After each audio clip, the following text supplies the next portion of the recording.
Today, we conclude the Peace of Mind series with our last message. Today, we're going to wrap it up. And my wife always asks me on Sunday morning when we're getting ready to come to church, she said, "Are you ready?" She's always wondering, how are you feeling about the message? Like, have you prepared? Do you feel nervous about it? You ready for it? And I said, well, truth be told, I'm ready for the series to be over. You may be feeling the same thing because this is heavy. It's been a heavy 7 weeks. It's been good.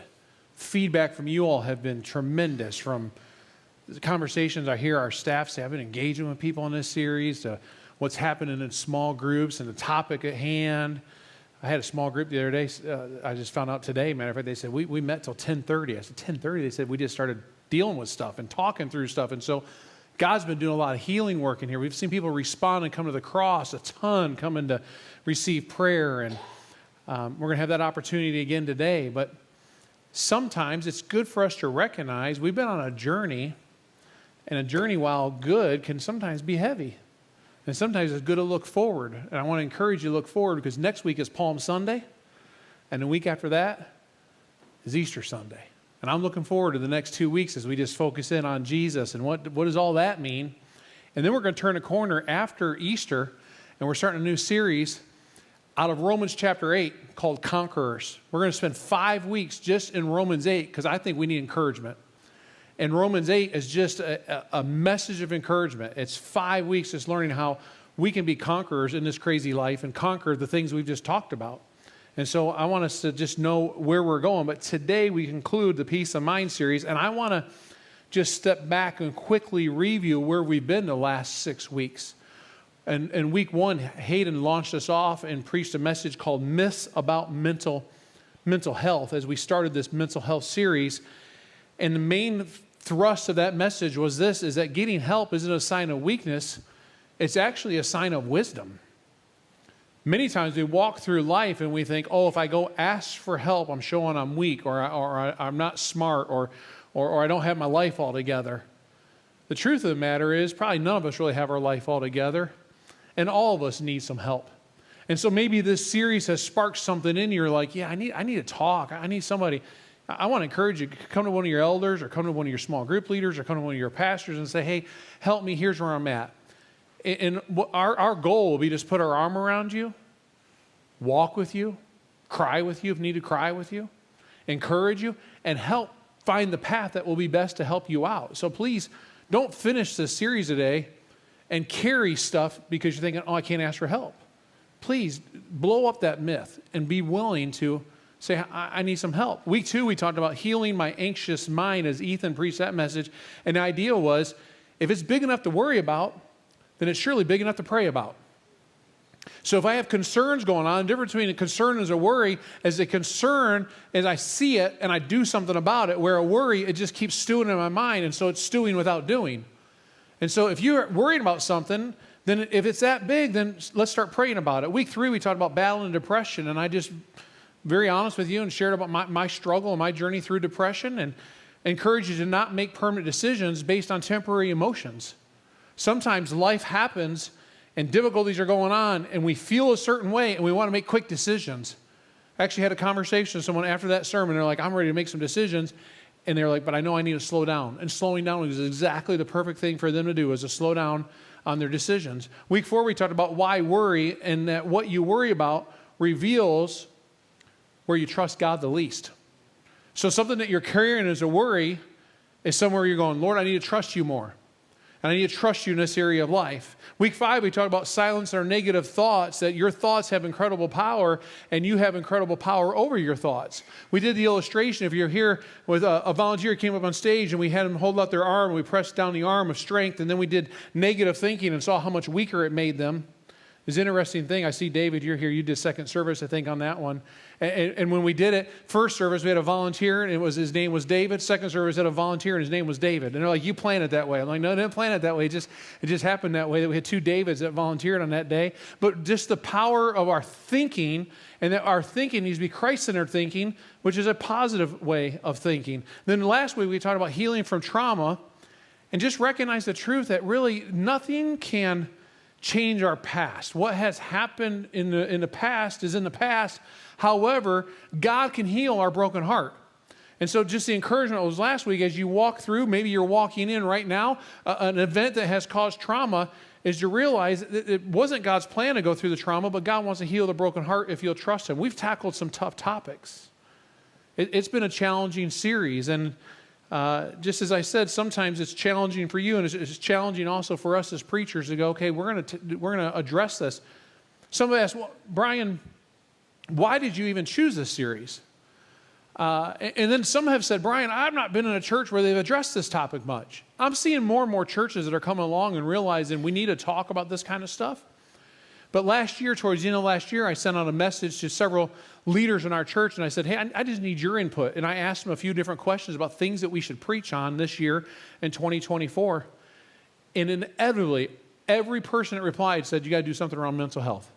You got to do something dealing with mental. You got to tackle this topic. We're dealing with it. They said that in some way. And so we said, let's jump on it. Let's jump on it in February, when February is kind of your down, depressed month, and cloud is over the sky, and now we're turning to March, and sun is starting to shine, and our hope was, okay, let's encourage one another. I believe this topic is one that, for today, impacts all of us, though. And if it hasn't impacted you, it will impact you at some stage of life. And the topic we're going to talk about today is burnout. And what I'm seeing is it seems like burnout is getting pushed lower and lower to younger and younger, like even seeing students at junior high age and high school age that are dealing with burnout. And then, of course, you go into adulthood, and if you don't know how to handle it, all of a sudden it hits you when you're in your 20s and your 30s. And burnout is part of the reason why we have a mental health crisis going on in our society, is because people are so stressed they don't know how to handle it. And so let's just talk about what is burnout. I mean, just clinically speaking, it's when you feel totally drained, when your battery is just empty and it won't recharge. Like, I'm exhausted and I can't get it charged, no matter how much you try to get it charged.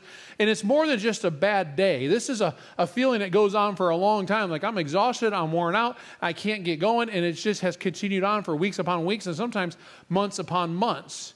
So here's some signs for you to recognize. I just want to hit these right off the front. We're not going to spend a long time on them. Physical exhaustion. You're always feeling tired, getting headaches, falling sick. You know that sometimes physical sickness is a sign that you're actually dealing with burnout, because your body doesn't have the right makeup to heal because you're stressed and you're worn out. Emotional drainage, feeling hopeless, like nothing's ever going to make me happy or excited anymore. Like, there's just no way I'll have that. Reduced performance, you're having trouble getting stuff done, and you feel like you can't check off things on the to-do list, and you just struggle through that.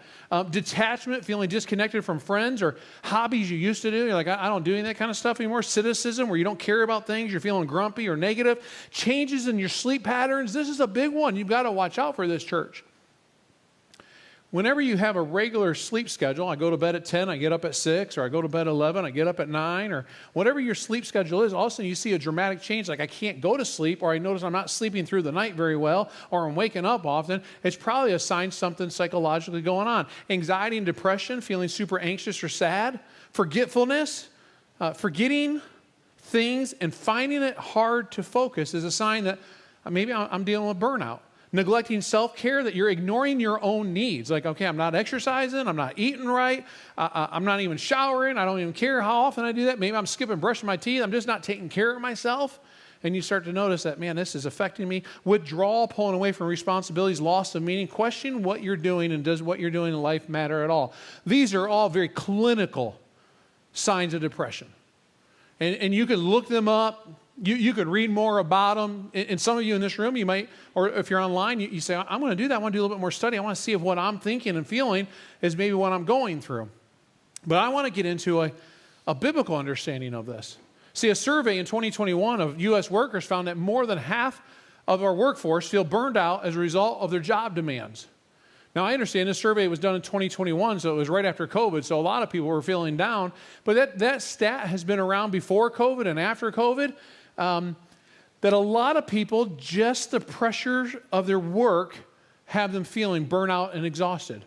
That does not include home life, finances at home, taking care of the kids at home, getting them where they need to be, taking care of my house, taking care of whatever, all the other stuff that we deal with. That's just dealing with your job. That over half of people, the job force, feels burnout and they're done and they're exhausted. And your job can be hazard to your health. And if you don't believe me, look at Elijah. That's our character for today. 1 Kings 18 and 19. I don't have the time to read the text all to you and read the story. I encourage you to check out 1 Kings 18 and 19 and read about Elijah. He was on fire for the Lord. And he won a great victory. He wins this victory against 400 prophets of Baal and 4,000 prophets of Asherah.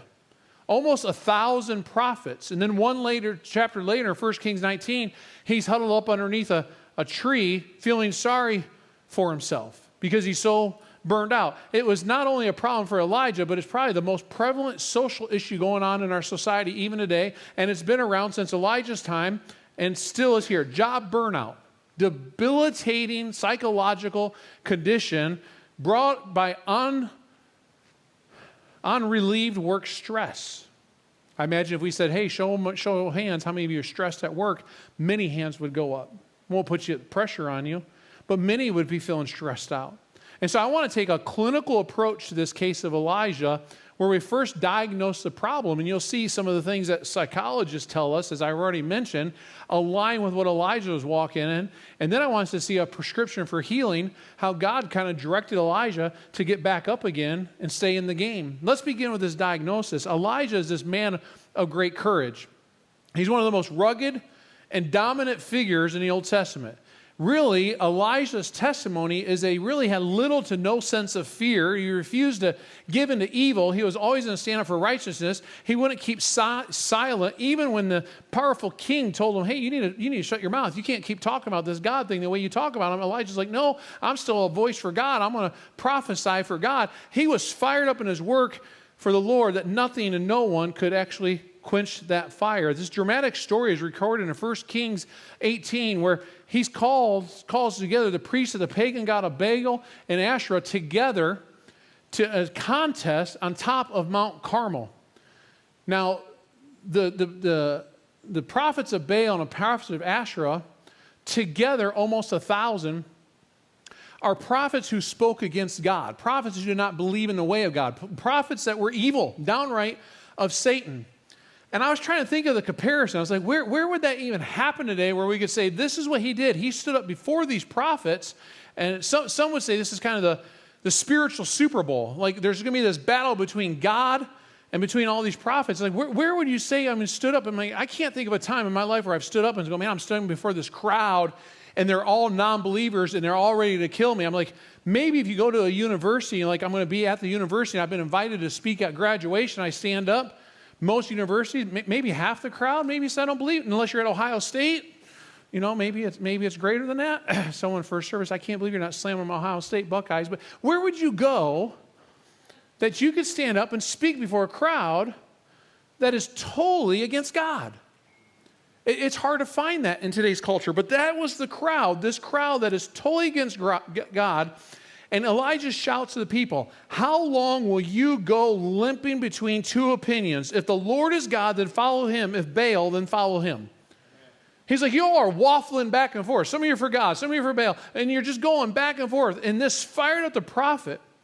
He called for God. And so he fires him up, and he calls on God, and he calls God to send down fire from heaven. And the false prophets then are destroyed as the fire from heaven comes down. And it's this great victory for God as he looks across the land and sees all these people have been destroyed because God's like, okay, I'm going to prove. Now, the story is much bigger than that as you go through all the different accounts and all the different things they try to do and how they're going back and forth. But this great victory happens, and Elijah's exuberant, and he's fired up because it went on for several days, and he's just partying, and he's celebrating how great this is. But then Jezebel, who's the wicked queen of the land, she gets word about what happened. And I'm sure Jezebel was angry and furious, and so she sends a message and says, get this to Elijah and get it to him quickly. And the message is painfully blunt. We see it in 1 Kings 19:2. May the gods deal with me, be it ever so severely, if by this time tomorrow I do not make your life like that one of them. She's basically saying, listen, let the gods deal with me. I'm coming after you, and just as you see the deadness of all the Baals of worship around, you're going to be just like them, Elijah. Because Jezebel, this ruthless queen, was part of the false worship. And it's probably the proverbial straw that broke the camel's back, that Elijah's spirit. He worked so hard and so long, and he arrives at the point of victory. I'm sure he's excited about victory, and he poured so much of himself into the cause, and he believes this victory had been won, and finally it's over. But now all suddenly, there's an obstacle that rose before him. It'd be like, yeah, we won the Super Bowl last night, and then tomorrow there's like a major tragedy on the team. Car accident takes place, or the plane accident, or something like that. Big obstacle, and it sends him sliding down this slippery slope of depression, and he's burned out, and he has all the classic symptoms of burnout you can see in him. I want you to see Elijah's burnout. He's fatigued. He's physically and mentally exhausted, the scripture says. It is mental weariness that actually leads to physical weariness. The mind wears out actually before the body wears out. It's tough to wear out a body. Because if you use a muscle, you don't wear it out, you actually build it up. And so as long as your mind is good, you can keep pushing your body and keep making the body work. What goes on in the minds is it influences what happens in our body. You say, well, how do we know that? The truth of the matter is just watch your teenagers. Sorry, teenagers, but this one may wake you up just a tad when mom and dad tell you to do a job. I remember watching Luke and Caleb and Lily Grace. Teenage years. Hey, I need you to help do the laundry. Or, hey, I need you to go mow the grass. Inevitably, Dad, I don't want to mow the grass. Dad, I'm tired. Dad, I'm worn. I can remember very specifically looking out the window, watching Luke sometime push the mower. I hope he's not online watching this. He's pushing the mower like this. I'm like, dude, come on. I know you're not dead. I know you're not dead. But he didn't want to be out there mowing grass. Inevitably, one of their friends would text or call, hey, man, we're going to go do this. We're going to go do that. Hey, can you go? Oh, yeah, man. All of a sudden, they're mowing so fast. Oh, I'm going to get it all done. All of a sudden, they're cleaning the house real quick because they're going to wrap it up because their mind's really not done. Their body was playing a trick on them. And their body was like, oh, I'm tired. I'm worn out. But all of a sudden, the mind's excited about something. Well, I can tell that body, let's go. Let's move. And when the mind tells them to get with it, you know what happens? All of a sudden, they get with it. That's why a Marine can go through its training. And a Marine may feel like, I am done. And the Marine sergeant is on them. And they're trying to train their mind. Like, you tell your body. You get your body moving. You get your body moving. You can do it. See, Elijah's problem was that his mind was worn out. And it's hard for us to put ourselves in a situation, but we read through 1 Kings 18 and go through 1 Kings 19, and you start seeing all that he dealt with in this battle that's on the top of the mountain. You can go, okay, I can see how he's worn out as he's battling back and forth between the forces of good and the forces of evil, the forces of God and the forces of Satan. And so his mind is just worn out. He's immersed in this long campaign to call the nation back to faith in God. And he just experienced the stress and the strain of this contest on Mount Carmel, and he had spent the emotional capital. His mind's mentally whipped, and when his mind's tired, you got to be aware that there's a price to be paid, and who's going to pay it? His body. That's one of the symptoms of burnout. Your mind is fatigued. Not just your body, but your mind is done where you're like, I just can't do it. I have nothing left in me. And then when you're fatigued, when your mind is worn out, and then your body's worn out, what happens is Satan then has ways to continue to work on you, and we see that in Elijah. Elijah was fearful, a king who mostly was never fearful. And we see it in 1 Kings 19. He says, Elijah was afraid, and he rose and ran for his life. See, under normal circumstances, he's a man of great courage. But Jezebel's threat to kill him was serious, and she had the power to back up her words. Under normal circumstances, he probably would have said, that's fine, Jezebel, come on. We'll work this out. My God's bigger than your God. But he's flat exhausted, and so he's scared, and so he runs. Jezebel's threat to kill him is so serious that he knew she'd be backing up her words, so it grips him, and he's fearful, and he takes off and says, I got to get out of here. I need to hide. See, our attitudes determine what we see. We don't always see things as they are. We see things the way we think they are. not the way they truly are. When we're afraid, it colors the way we worry about things, the way we think about things around us. Oh no, my friends are mad at me. Oh no, my work's mad at me. Oh no, this happened. This is going to happen. And we start down this spiral of mindset thinking all this bad stuff's going to happen because of fear. When we begin to overreact to the circumstances about us, and we even begin to take on a bit of paranoia. Well, because this happened, I know this is going to happen, that's going to happen, this is going to happen, this is going to happen. And this worry thing starts to happen all around us. That's what we see in Elijah. Earlier, he had faced down 450 priests of Baal, 400 priests of Asherah, and there wasn't a trace of fear. None of it. He's like, I'll go up to the mountain. God, you help me. I trust in you.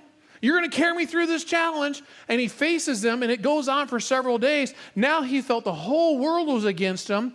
And this fear, God, how can you do that? God, I've been through this, and now this Jezebel's coming after me. And if she's coming after me, I'm sure everybody hates me, and everybody wants to come after me.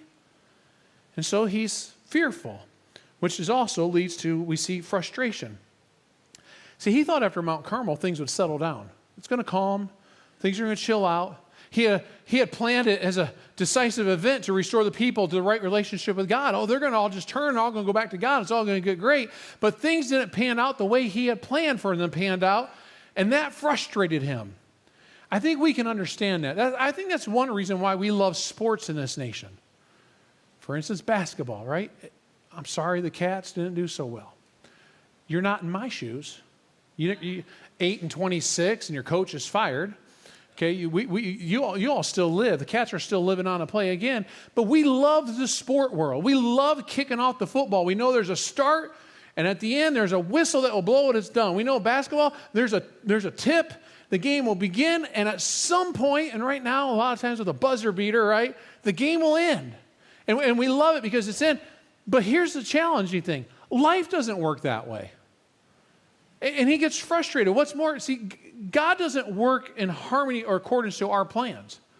And many times we go, I want the marriage challenge to be fixed. But it continues on. Or why am I continually dealing with the sickness? And it continues on. Why the child rearing challenge? And it continues on. And we go through life. Why the job challenge? Man, the job keeps going. It just continues on. It's like, where's the end at? I think we love sport because there's a beginning and there's the end. There's a winner and there's a loser. Sometimes, though, in this world, it seems like there's never an end. Like, when's it going to stop? And so what happens is frustration builds inside of us. I'm frustrated that this situation's not ending or that situation. There's so many ambiguities and so many deferrals and so many postponements along the way. And things then tend to wear us down. Oh, the court case. Oh, no, it's been delayed another 30 days. Oh, court case. Oh, it's been delayed another 30 days. Man, when's that thing going to wrap up? Oh, I'm going to get the new job. Interview 1. Oh, no, you're not ready. We're not ready to hire yet. Interview number 2. Oh, we're not ready to hire yet. 6 months down the road, you're still trying to. When's this all going to wrap up? They just kind of continue over. Elijah was frustrated at the way things were working out. And the Bible even says in the text that he asked that he might die. God, I'm so tired of this. Will you just take me off this earth? It's amazing in this series how many times we've seen texts just like last week, the Apostle Paul. I'm so worn out. I'm so done. Take me out of here. Elijah shows fatigue and fear and frustration. And there's one more symptom of burnout. He started feeling sorry for himself. 19:10, Elijah says, even I only am left, and they seek to take away my life.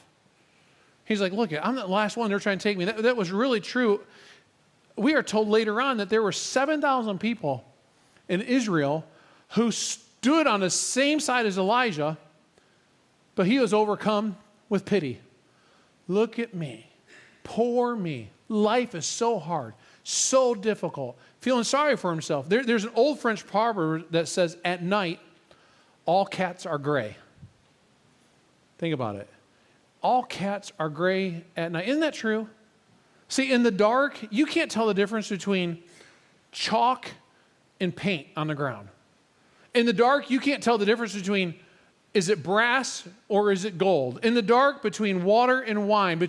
In the garden, is it a weed or is it a flower? Is it between friends? Is it a friend or is it a foe? In the dark, we can't see things. And sometimes life is just that way. And we start feeling sorry for ourselves. And we enter into what's known as the dark night of the soul. And we can't see clearly. And we begin to think, am I the only one who cares? Am I the only one I'm the only one who cares about this ministry. I'm the only one who cares about this job. I'm the only one who cares in my family. Am I the only, that's the poor me syndrome that Elijah was walking through in 1 Kings 18 and 19. Clear sign of burnout. That's what happened. Elijah, mentally and physically fatigued, too focused on his fears, frustrated because of impatience, begins to wallow in this self-pity, and all these are leading to his burnout, like, I'm done. It happened to Elijah, and it happens to us. Things haven't changed, but God gives a prescription for healing. The good news is that God moves into Elijah's experience, kind of gets Elijah to calm down, and he takes that prophet who's getting burned out, and he says, I want to reignite your soul and put you on fire again for the message of God. The prescription has 3 parts: rest and renewal and rededication. God says to Elijah, I want you to get some rest. In other words, take a nap. Go to bed. I find it fascinating to realize that the first key to overcoming burnout is to get some good sleep. And may I say to you in here today, for some of you in here, it may be that I need permission to take a nap. Or maybe I just need permission to sleep 10 hours instead of 8 hours. Or I need permission to take 2 days and do nothing but just lay around and chill, just to get some rest for refreshment. See, God provided in our text a good meal, some refreshing water, and some sound sleep in order to replenish the strength in the soul of Elijah. Some in this room just need a good meal. You just need to take a break. And that's what God's telling them to do. It's interesting, because you look at 10 Commandments, there's a day of Sabbath. There's a day to take a break. But one of the 10 Commandments that we surely ignore is the day of rest in our non-going 365 days a year society. How often do we actually take a rest? God says you need to take that rest, Elijah. And some in this room, let me just give you permission. It's okay to take a rest. It's okay to say no. It's okay to not go to the next meeting. It's okay to not participate in the next event. It's okay to take a day off from the baseball game or the event with your kids. It's okay to take a little bit of a rest. God says, Elijah, I want you to get some rest, and then I'll give you renewal. See, for Elijah, that renewal came through 40 days spent at Mount Horeb, the Mount of God. 40 days. 40 days getting away from all the craziness. 40 days of getting away from being the prophet of God. 40 days to refresh. Now, I know most in this room are probably thinking, Brad, I don't have 40 days. Many of this room you probably don't get 40 days of vacation. If you do get 40 days of vacation, you're like, I can take it off, but I don't get paid. So what am I supposed to do if I can't get away? Or how do I even do this briefly? Dr. Wes Beavis is a Christian counselor who works with pastors and pastoral burnout. His doctorate was about pastors and pastoral burnout. I've got to know him through the Solomon Foundation. And it's amazing because he's been working with pastors, especially coming off of COVID, and saying, if you want to be in this for the long haul, then you got to take care of yourself and you've got to get some rest if you want to have renewal. And I said, well, taking weeks off or time off, it's hard. And I was talking to him one day and he said, listen, I want to recommend 3 things. He said, here's my prescription for you. You need mini, minor, and major. I said, what do you mean? He said, many times of rest, which means M-I-N-I, not M-A-N-Y, but many times of rest, which means at least once a week, take your day off. At least once a week. And we've been around here for a while. Friday is my day to take a day off. Now, periodically, I'm doing some things, but that is the time to kind of get a break and refresh and refuel and do what I want to do. He says, you need a day off. He said, if you can't get a day off, at least take a half a day off. So let me just ask you, church, where are you taking the mini breaks at? What is it that refreshes you? Go play some golf. Go out on a boat and do some fishing. Go on a walk. Take an afternoon where I'm just going to get away from things. I'm going to just take a mini break. That needs to happen weekly. Weekly taking a break in all of our lives. A minor was taking a 2 or 3 day break every month. Well, he said, if you can't do it every month, do it at least every other month. You take 2 or 3 days and you say, I'm getting away for the weekend, a Friday, Saturday, Sunday. I'm going to just take a Tuesday, Wednesday, Thursday off. Whatever it is, you take 2 or 3 days and you go do something that refuels you. You get away from the rat race of your life, whatever it is that's wearing you out, and you spend 2 or 3 days. He said, for you, Brian, it means no hospital visits. It means no meetings. It means no sermon preparation. It means none of that kind of, no counseling. He said, you just take 2 or 3 days and you go and just kind of refresh with God. And then a major was once every 6 months, take 10 to 14 days and get away. 10 to 14 days, unplug from your computer, unplug from your phone, and go spend time. Now, that can be challenging.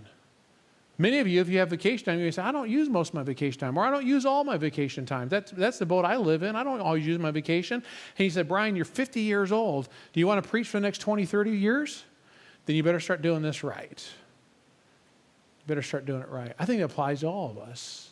All of us, if we want to have the mental capacities to function in life, we got to start taking care of ourselves and having these times of break. Jesus did that. Sometimes Jesus got sick and tired of the tired and the sick.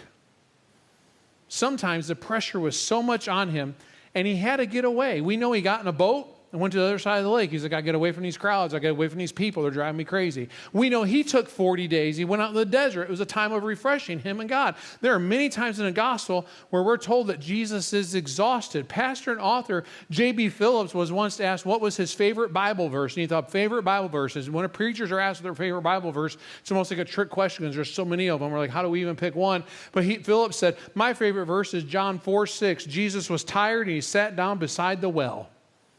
Just tired and just sat down beside the well.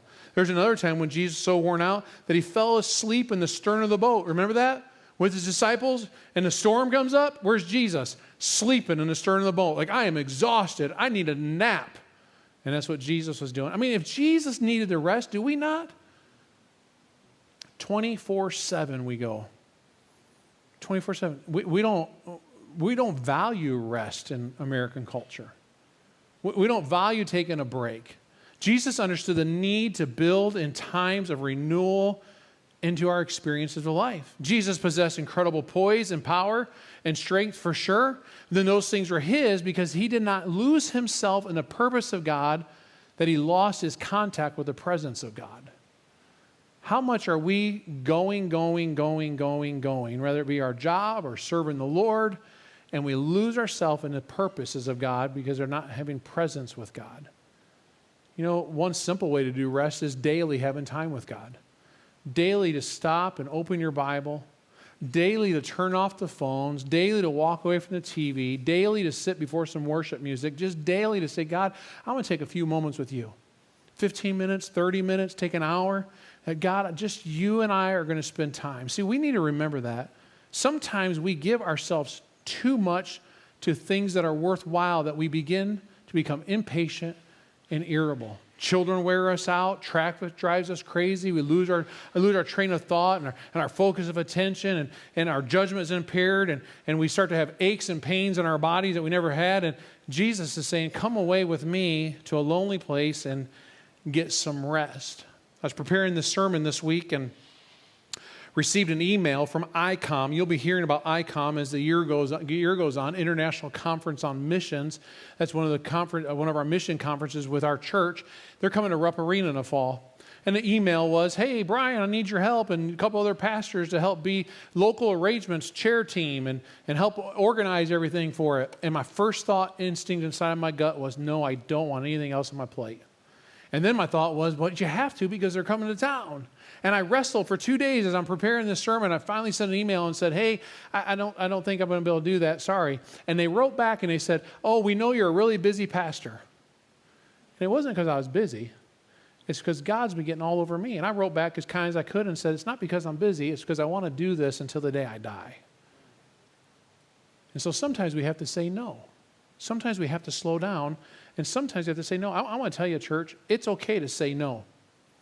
It's okay to say no to your employer who says, I need you to take on another task. I'm not sure I can take on anymore. It's okay to say no to your school who says, I need you to volunteer here. Let me even go as far as, it's okay to say no to your church sometimes. We encourage our leaders and our staff to give people permission to say no. Give them room. If they say, I can't do that, please don't berate and make the church people feel bad that they're saying no, because hopefully they're balancing out their own balance with God and their own mental health. It's okay to say no, even though we live in a culture that says it's not okay. So God calls Elijah to live in this lifestyle of rest. And what happens is then there's a rededication. God says, I'm calling you rededication. We're told that God spoke to Elijah. not through a roaring wind or a rattling earthquake or a raging fire. You don't talk to people who are upset that way. You don't start yelling and screaming, trying to get their attention. You speak to people like that in a still small voice. And God whispered to Elijah and said, there are great things ahead for you, Elijah. There's great things to still be done. I want you to rededicate yourself to me, and together we will do them. I wonder, in this room today, is God just whispering to you? Is God whispering to you, say, slow down? Is God whispering to you, say, it's okay to take a nap? Is God maybe just whispering to you, say, it's okay to say no? Is God whispering, saying, I want to refresh you? Is God just, what's he whispering you today? That's what reignited the fire in Elijah. And then Elijah gets reignited and re-excited about his mission and his purpose for God. And he goes on continuing doing God's work, God's plan, and God's purposes. See, Jesus makes an invitation to us. And I want to close this series with this passage that I've referenced throughout the series periodically. But I want to show it to you in a different translation called The Message. And some of you are familiar with The Message. It's a paraphrase version of the Bible. Just because I really like how this is written, and it really speaks clearly to us. Are you tired, worn out, burned out on religion? Come to me. Get away with me, and you'll recover your life. I'll show you how to take a real rest. Walk with me and work with me. Watch how I do it. Learn the unforced rhythms of grace. I won't lay anything heavy or ill-fitting on you. Keep company with me, and you'll learn to live freely and lightly. Jesus says, give me all your burdens. Walk with me in this journey of life. We want to have peace of mind. The answer is right there. Keep company with me, and you'll learn to live freely and lightly. Church, my encouragement, you say, I desire this peace of mind. Learn to keep company with the Almighty. Learn to walk with Jesus. Learn to trust in Jesus. Learn his patterns of walking through life. Learn his pattern of how he connected with God. And then when you learn to walk with him, then we will live freely and lightly of the burdens of this life. Bow your heads with me. Father God,